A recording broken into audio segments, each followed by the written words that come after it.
What ingredient spoils a food dish for you if it's in it? I am one of the unlucky few that cannot eat cilantro because to me it tastes the way that a dead fish tank smells.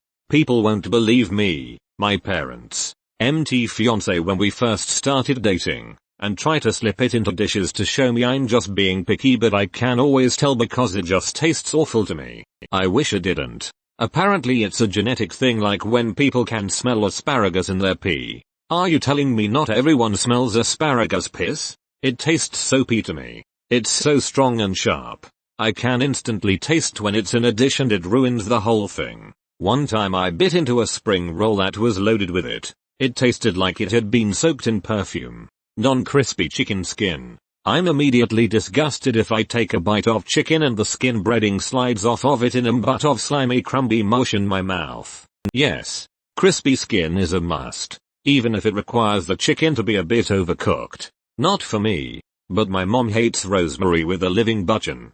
Just a slight bit and she goes, "You can have it." Apparently when I was really young and tried rosemary chicken, I asked my mom why it tasted like a Christmas tree. Rosemary tastes like perfume to me. Natto. It's fermented soybeans. I had it in curry, and the smell overpowered the curry. My body literally didn't let me swallow it. I tried.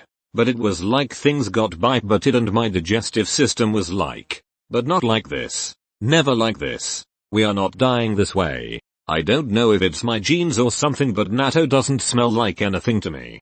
Good for me, I guess, since I like the taste. Anise seed. I love anise, but I totally get it. Strong weird flavor. Fennel seed for me. I can track it like a damn bloodhound. Not necessarily food, but stevia leaf, a most artificial sweetener. I can always tell when they add that garbage. I wish they would put a big warning on food if there are artificial sweeteners in. But no. They boast about no sugar and then bury whatever sweetener they have in ingredients. They make most food inedible. Oh, same. It's disgusting. I know we all have our own tastes, but I can't comprehend how someone would actually enjoy that taste. I can always tell, and now I just check ingredients. I will eat literally anything as long as it's actual food. But that stevia taste is undrinkable to me. It also hurts my stomach, which I can't quite understand, as it's unmetabolized by us. Okay. So not exactly the answer to the question, but if you pack a lunch and put a banana in the bag,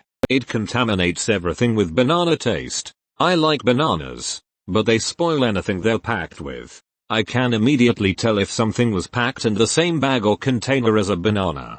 Think those Cheez-Its are going to taste crunchily, cheesily, fantastic in your lunch. Wrong, if a banana is housed in the same bag. Introducing banana Cheez-Its. Distressed face vomiting. Edit, OMG, this blew TF up. Thank you all for agreeing with me about the insidiousness of bananas. Every bagged lunch is nightmare. This is so funny and true. I don't understand how bananas taste can seep through plastic, but it doesn't. It will ruin your Cheez-Its. Same, it just gets squished in the box. Better eat them at home. I don't care for the earthy smell of truffles. I know they're fancy and gourmet, but if the dish has them or truffle oil, I ask for them to not be added. I've never had real truffles, but truffle oil tastes and smells like Glade made a musty garlic scented air freshener plug-in and someone dumped it all over your plate of pasta or french fries or whatever the hell it's trendy to put it on. No real flavor.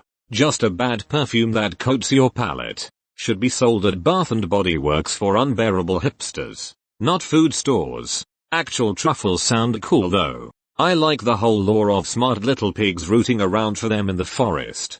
Truffle oil smells like sucking duck. There, I said it. Smells like sweaty balls and sweaty asshole. Mold, edit, I mean the bad type of mold. The type that makes you sick. Not the mold on cheese. I should have cleared this up earlier. I used to think this, too. Then I was introduced to Roquefort cheese. Mold can be delicious. One late night many years ago I decided I was going to start an anime, but I wanted something to snack on. I went to my kitchen and grabbed some Quizo dip and chips, then headed back. I'm probably 5 or 6 chips in when I'm realizing there's a funny taste to the Quizo dip. I turn on my phone flashlight to the horror of a jar full of moldy Quizo dip. Immediately puked. Check expiration dates religiously now. Giblets and turkey bread stuffing. Okay. I am almost afraid to ask. But what the hell is a giblet?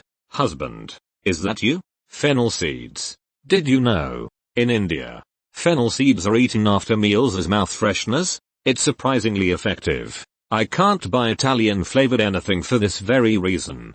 Black licorice tasting bullshit. Water chestnuts. People who put them in enchiladas are evil. Pure evil. I love water chestnuts, but YTF would someone put them in an enchilada? Ugh.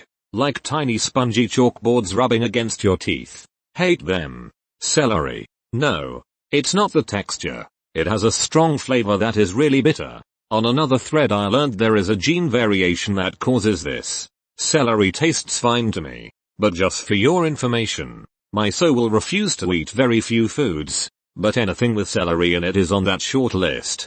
I am beginning to think that there is something similar to the well-documented cilantro tastes like soap gene that makes celery an intensely loud and awful flavor. For me, I barely even notice the existence of celery in soup because it is such a background mild flavor. She, on the other hand, would smell it before even tasting it and find it repulsive. Eggplant, do know why, just hate its taste with all my guts. I'm with you on this one. My mum used to always make eggplant lasagna and I haven't been able to stand it ever since. Its texture is gross. Unintentional bone.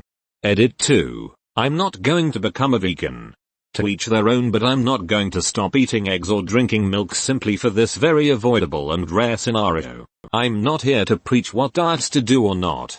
I have this problem with catfish and salmon. I always find a bone and it makes me want to stop eating the entire meal.